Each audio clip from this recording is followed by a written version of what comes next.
Have you ever felt that? A pull towards a past you don't even know? Well, that's exactly what we're diving into today. It's this powerful story told through a song about a journey to discover your roots in a place where it feels like the wind itself literally remembers names. So yeah, let's explore that call from the past. And right away, the story starts with a whisper, not a shout. This line, it just sets this amazing, mysterious, almost mythical tone, doesn't it? It suggests that history isn't just something you find in a dusty old book. It's out there, carried on the air, just waiting for someone to listen. Okay, so a journey like this, where does it even begin? For the person in our story, it all kicks off with a feeling. A feeling of being disconnected, of having a past that's just slightly out of reach. Now, this isn't a clear history lesson or a perfectly laid out family tree. No, the story begins with something way more intuitive than that. It's just a scattered trace, a distant call. You know that nagging feeling, that sense that a piece of you is missing? That your own story started long, long before you did?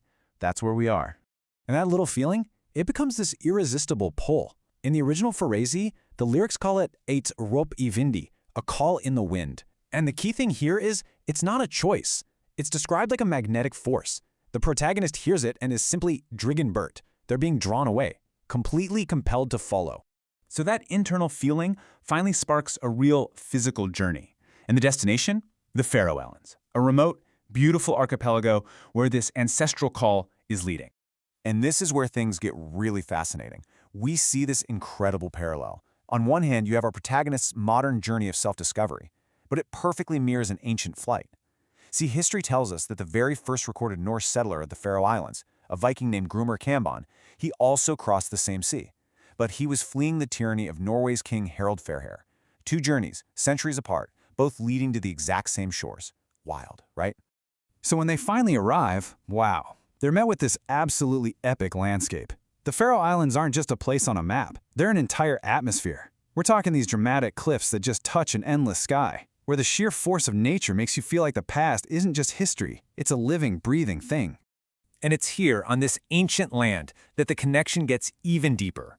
It's this strange, almost supernatural feeling of knowing a place you've never, ever been before.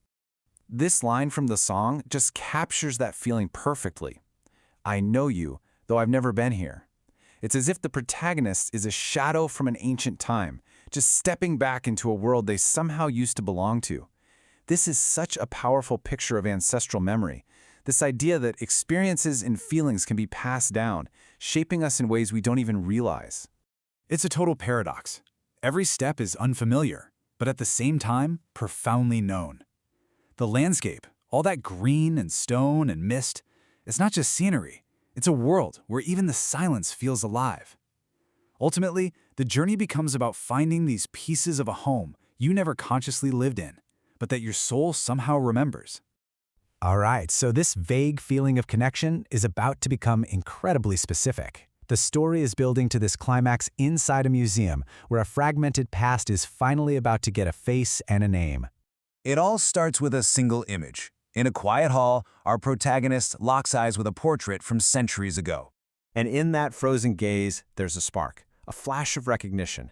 It's this unspoken connection across time, a whole story just locked in a silent haze, waiting to be released. The feeling must be overwhelming. Who is this person, whose story has been patiently waiting all these years to finally be told? And here's the answer: Grimmer Kamban. And he isn't just any historical figure. He's the very first Norseman to settle these islands. The Viking who escaped the iron fist of a Norwegian king to build a new life right here. The call in the wind, the shadow from an ancient time, it all leads back to him. The protagonist hasn't just found a piece of history, they've found their ancestor. I mean, that moment has to be electric. As his name is spoken, the lyrics describe it as him returning from the depths of time.